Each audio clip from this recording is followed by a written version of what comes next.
बाळ, fridge मधून श्रीखंड काढ ना. आम्ही पूर्वी घरीच बनवायचो श्रीखंड. त्याची चवच वेगळी होती. आता काय सगळं रेडीमेड.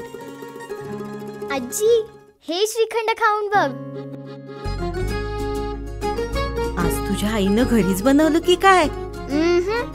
हे आहे गोकुळचं श्रीखंड. अगदी जिभेवर रेंगाळणार. जिभेवरच नाही तर मनावरही रेंगाळणार. गोकुळ श्रीखंड, मनावर रेंगाळणार. कोकणात सध्या गणेशोत्सव मोठ्या उत्साहात साजरा केला जातोय. ठिकठिकाणी वारकरी, संगीत अशी विविध प्रकारच्या भजनांवर युवाई थिरकताना दिसते. अशाच प्रकारे वेंगुर्ला तालुक्यातील मातोंड, गावठणवाडी येथील युवकांनी संत तुक्याची अभंगवाणी या गजरावर ठेका धरला.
आमचे दिवसभरातले सर्व अपडेट्स, ताज्या घडामोडी आणि थेट लाईव्ह पाहण्यासाठी सबस्क्राईब करा, लाईक करा कोकणचं नंबर 1 महा चॅनल कोकण 7 लाईव्हचं YouTube चॅनल.